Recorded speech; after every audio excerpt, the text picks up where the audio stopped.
छावा भाग 79. पुरातील पिलाजींच्या वाड्यात संभाजीराजांची बुधभूषणमची दुसरी काव्यशास्त्र बैठक बसली. आज राजनीतीची बांधणी करायची होती. ग्रंथाचा हा तर गाभा होता. धूपदानातून गंधमंगलवळी उठू लागली. दालनभर गरगरत फिरू लागली. शांतता पसरली. परशुराम पंतांनी कापडी अस्तर असलेल्या कोऱ्या कागदावर हस्तलेख लिहिला. द्वितीयोध्यायः राजनीती. पंडित राजा म्हणून जो म्हणतात त्यास कोणकोण लक्षणांची जोड लागते? उमाजी पंडितांना संभाजीराजांनी सवाल घातला. जी. समोरच्या अडंगीवरच्या कामंदकीय नीतिसाराची पाने उलटी टाकीत काही वेळाने उमाजी पंडित म्हणाले, क्रोध, लोभ, भय, द्रोह यांचे स्तंभन केलेला, वृद्धांच्या हितोपदेशांनी संपन्न झालेला, स्वतः संपादन केलेल्या गुणांचा असा राजा असावा. हारीने समोर मांडलेल्या अडंग्यांवरच्या ग्रंथांची पाने संभाजीराजे उलटी घालू लागले. परशुराम पंतांच्या कानातील भिकबाळीकडे बघत संभाजीराजे राजलक्षणांचे प्राजक्त कळे काव्यवेदीवर उधळू लागले. मेधावी मतिमान दक्षः क्षमावान ऋजू, बुद्धिमान सावध क्षमाशील मृदू अंतःकरणाचा, धर्मात्मा अपि न असूयकः, धर्मशील पण असूया नसलेला, स्मरणत्युपकृतं वृद्धोपसेवीयः, केलेले उपकार जाणणारा, वडीलधाऱ्यांचे अनुसरण करणारा, शूरो न व्यसनी, शूर असूनही व्यसनी नसलेला, अविसंवादी दीर्घदर्शी जितक्रोधो जितेंद्रियः, विसंवादी बुद्धी नसलेला, दूरदृष्टीचा, क्रोध जिंकलेला आणि इंद्रियांवर कब्जा मिळवलेला असा राजा असावा. कविराज, अशा राजाचा राज्यकारभार कोण भातेचा असावा? हा विष्णू पुराणातील श्लोक केवढा गोमटा आहे. मध्येच थांबून संभाजीराजांनी कुलेशांना नजर दिली. स्वतःला आवडलेला श्लोक ते वाचू लागले. नातीदंडो न निर्दंड, अति कायदेबाज नसलेला व कायदा एकदम ढिलाही न टाकणारा, व्यवहारे समः प्राप्ते पुत्रेण रिपुणा सह, गनिम असो वा साक्षात स्वतःचा पुत्र असो, व्यवहारात दोघांशी समतोल असणारा. त्या श्लोकाबरोबर महाराजांच्या आठवणीने संभाजीराजांची मुद्रा अभिमानाने कशी फुलून उठली. भारल्यासारखे ते राजलक्षणे पुढे सांगू लागले. लोकाधारः दुष्परिग्रह, तो रयतेला आधार देणारा आणि दुष्टांचे निर्दालन करणारा असावा. वाह वाह, छान, उत्तम. कुलेश, केशव पंडित, उमाजी पंडित साऱ्यांनीच त्या मर्मी राजलक्षणांना एकदम दाद दिली. मुद्रेच्या पुनवेचा चंद्रथाळा झालेले, स्वकुलाच्या अभिमानाने डोळे तेजाळलेले संभाजीराजे पुढची राजलक्षणे सांगणार तोच त्या दालनात पिलाजी मामा प्रवेशले. युवराज, बाहेर सदरेला सुभ्याचा हा कुणबाऊ रयतावा दर्शनासाठनं खोळंबलाय. त्यांची काहीतरी फिर्यादी अर्जी हाय.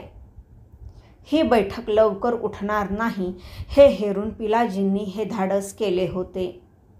जमल्या बैठकीची साखळी तुटली. आम्ही सदरेला येतो आहोत. वर्दी द्या त्यांना मामासाहेब. संभाजीराजे स्वतःशीच हसले आणि लोकाधारः कळेल न कळेलसे पुटपुटले. पंडित, आम्ही आलो. संभाजीराजांनी ऐन रंगाला आलेली काव्य बैठक सोडली व ते सदरेच्या रोखाने चालू लागले. बाहेर उभे असलेले रायाजी, अंतोजी आणि खंडोजी बल्लाळ त्यांच्या पाठीशी झाले. सदरेवर आलेल्या युवराजांना मुंडी पागोटी घातलेल्या लंगोट्याधारी 10-20 कुणब्यांनी मुजरे दिले. संभाजीराजे सदरी बैठकीवर बसले. खंडोजी, रायाजी व अंतोजी त्यांच्या दुतर्फा अदब धरून उभे राहिले. जमले कुणबी काही बोलतील म्हणून संभाजीराजांनी त्यांच्यावर नजरफेर टाकला. त्या सगळ्यांच्या माना खाली होत्या. कसल्या तरी काळ्या दाट कांबळीखाली ते मातीत खपणारे जीव घातल्यासारखे दिसत होते. संभाजीराजांनी खंडोजी बल्लाळला नजर दिली. तिचा रोख पकडीत खंडोजी पुढे झाला. कुणब्यांना म्हणाला, कुणीतरी मूर्ख होऊन बोला. जी असेल ती फिर्यादी रुजू घाला. त्या जमावातील कानकल्ले चुन्यासारखे सफेद झालेल्या एका म्हाताऱ्याने काळीज बांधून जबान खोलली. पर आमासनी न्याव मिळल का कसं? बोला तरी. खंडोजीने त्यालाच चुचकारला. सरकार, आम्ही धरणी मायची लेकरं. आपण आमचं बाप. औंदा माय कोपली. शिवारं धरली नाहीत. सरकारचा धारा गुदरायचा ते निभत नाही. गाव कामदाराला हातापाया सांगितलं. त्यो कानाला हाताचं टाळं लावून रिक्यामी झाला. गडावं ह्यो पायाशी घालावं म्हणून गेलो. पंत सुरनीसांची भेट घेतली. ते म्हणलं, ह्यो सरकारी धारा हाय. हो तर सूट सवलत मागा, पर त्यो गुदराय पाहिजे. मायबाप काही नाही आमाकडं. धारा गुदरायचा तर दाव्याच्या गुराढोरांचा इकरा कराय पाहिजे. ढोरं आम्हा कुणब्यासनी लेकरागत. काय करावं धनी? ईस कोसाचा पल्ला टाकून आलो. मायबाप महाराजांच्या माघारी आम्हासनी ठाव द्यावा. धारा औंदा माफ करावा. डोळ्यांच्या कडांना पाणी धरलेला म्हातारा कमरेत झुकला. लोकाधारहा, लोकाधारहा. कुणीतरी संभाजीराजांच्या मनात आठी हातांनी भंडाऱ्याच्या मुठी उधळू लागले. त्यांची कविमुद्रा पालटत पालटत निर्धारी राजमुद्रा झाली. ऐकणाऱ्याला दरारा बसावा असे निश्चयी बोल त्यांच्या ओठांतून सुटले. खंडोजी, या समस्तांस आम्ही कुलधारा माफ केला असे जे जे कोणी असत त्यासही तो माफच असे. यासाठी रोखे सिद्ध ठेवा. दस्तुरांसाठी आम्हास रुजू करा. खासे हारकारे निवडून ते टाकोटाक गावचे गाव जातील तसे करा. जी आज्ञा. खंडोजीने झुकत ती लोकाधारी आज्ञा वरच्यावर झेलली. बाबा, या तुम्ही आता. तुमचा धारा तुम्हास माफ आहे. काही अडले नडले तर अनमान न करता आम्हास भेटा. आमचे दरवाजे तुम्हासाठी खुले आहेत. संभाजीराजे उठले. भरून पावलेले सगळे कुणबी कमरेत झुकले. आता त्यांच्या पाठीवर चिंतेची काळी कांबळी नव्हती. पुन्हा बैठकी दालनाच्या रोखाने चाललेल्या संभाजीराजांच्या डोळ्यांसमोर सुरनीस अण्णाजींची चर्या मात्र एकसारखी नाचत राहिली. हा माणूस आम्हास खूप नड देणार. शंकेचा झेपावता खंड्या पक्षी उडाला. त्यांच्या मनाच्या गंगासागरात डुबला.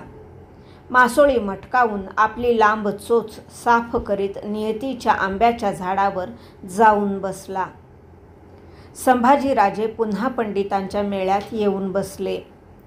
हातातील गुलाबकळी त्यांनी बिछायतीवर दूर ठेवून दिली. डहुळलेल्या मनाच्या अवस्थेतच त्यांनी तिष्ठत बसलेल्या परशुराम पंतांना मत्स्यपुराणातील निवडीचा श्लोक सांगितला.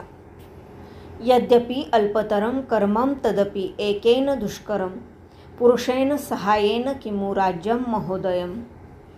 लहान का असेना पण अवघड कर्म करणाऱ्या पुरुषांच्या सहाय्याने कोणते राज्य मोठे होणार नाही. अनेक भावनांची जाळी चेहऱ्यावर पसरलेल्या संभाजीराजांना, त्यामुळे आणि गोंधळून गेलेल्या बैठकीतल्या पंडितांना कुणालाच कल्पना नव्हती की यावेळी छत्रपती महाराज शहाजनांच्या गजरात, तोफ भांड्यांच्या कल्लोळात, झुलबाज आणि नाना अलंकारांनी सजलेला निशाणाचा हत्ती समोर ठेवून पांढऱ्या शुभ्र विजय घोड्यावर मांड जमवून पश्चिम वेशीतून भागानगरात प्रवेशत होते. त्यांच्या पाठीशी हजारोंचा मावळी फौज फाटा चालला होता. तानाशहाची कुतुबशाही रयत हवेल्यांच्या सफेल्यात येऊन दाटीवाटीने मराठ्यांच्या सर्जा राजाचे दर्शन डोळाभर घेत होती. शृंगारपुरात बुधभूषणमचा द्वितीय अध्याय संपत होता भागानगरात महाराजांच्या हयातीचा शिवभूषणमचा शेवटचा अध्याय सुरू होत होता. मिश्रक नीती हा बुधभूषणमचा तिसरा अध्याय बांधून झाला. बैठक उठू घातली. सारे पंडित संभाजीराजांना अदब देऊन जायला निघाले. पण केशव पंडितांच्या मनी काहीतरी हेत घोळत असल्याने ते खोळंबले. बोला केशव पंडित, काय बाब आहे? पंडितांना काहीतरी बोलायचे आहे हे ताडून संभाजीराजांनी विचारले. एक अर्जी आहे युवराजांच्या चरणी. आज्ञा होईल तर पेश करू. केशव पंडित अडखळत म्हणाले. बोला. पुरात काली मातेचे एक शिवयोगी भक्त आहेत. युवराजांच्या दर्शनाची ते इच्छा करतात. आज्ञा झाली तर? बेशक. पंडित घेऊन या त्यांना एकवार. संभाजीराजांनी संमती दिली. एके दिवशी मग पंडित कालीभक्त शिवयोगी व त्यांचे शिष्य गणेश भट जांभेकर यांना घेऊन वाड्यावर आले. शिवयोग्यांनी अंगी कफणी धारण केली होती. रुद्राक्ष माळेने जटेचा सांभार बांधला होता. दंडावर कपाळावर भस्माचे पट्टे फिरविले होते. केशव पंडितांनी शिवयोग्यांना संभाजीराजांच्या बैठकी दालनात पेश करताच युवराजांनी पुढे होत कालीभक्ताचे पाय शिवले. जय भद्रकाली म्हणत शिवयोग्यांनी संभाजीराजांच्या टोपावर आशीर्वादाचा हात ठेवला. योग्यांच्या हाताला धरून संभाजीराजांनी त्यांच्यासाठी खास मांडलेल्या व्याघ्राजिनाच्या बैठकीवर त्यांना आदराने बसते केले. युवराज, एक संकल्प मनी आहे. मिटल्या डोळ्यांचे योगी आभाळ कब्जात घेण्याच्या बोलीत बोलले. जी, आज्ञा व्हावी. संभाजीराजांनी त्यांना नम्र भावे दाद दिली. या राजवास्तूत माता भद्रकालीची प्रतिष्ठापना व्हावी. तुमच्या वीर हातांनी तिला भोग मिळावा. जी, आज्ञा प्रमाण. संभाजीराजांनी शिवयोग्यांसमोर गर्दन झुकती केली. संतुष्ट झालेले शिवयोगी व गणेश भट निरोप घेऊन वाड्यातून बाहेर पडले. शिर्क्यांच्या वाड्यावर कालीच्या प्रतिष्ठापनेची जोरदार तयारी सुरू झाली. पिलाजी मामा, गणोजीराजे व खासा संभाजीराजे यांनी देख देऊन प्रतिष्ठापनेचा सारा सरंजाम सिद्ध केला. पुरातील कसबी शिलावटाने कृष्णवर्णी कातळ पारखून अंगावर धावून आल्यासारखी वाटावी अशी भद्रकालीची पुरुषभर उंचीची मूर्ती खोदली. शिवयोग्यांनी शोधलेल्या सुमुहूर्तावर महाकालीची ही मूर्ती वाजत गाजत वाड्यावर आणण्यात आली. तिला रक्तरंगी आसवाब चढविण्यात आले होते. राणू अक्का, येसूबाई, दुर्गाबाई, राजकुंवरबाई यांनी आपल्या भरल्या चुड्यांच्या हातांनी भद्रेची ओटी भरली. शिवयोग्यांनी एका तबकात ठेवलेली नंगी तेग उचलून ती संभाजीराजांच्या हाती दिली. भद्रेच्या डोळ्यांना डोळे जोडलेले संभाजीराजे भारावल्यासारखे धीम्या कदमी पुढे झाले. मातेसमोर गुडघे टेकीत त्यांनी आपले कपाळ क्षणभर फरसबंदीला भिडविले. मग माथावर घेत हातीची तेग कपाळाला लावली. हत्यार डाव्या हाती पेलून जय भद्रकाली अशी भाक फोडून त्यांनी उजव्या हाताचा अंगठा हाताऱ्याच्या पाणीदार शिकलेवरून सरकन ओढला. भोसलाई गरम रक्ताची धार अंगठ्यावरून उमळली.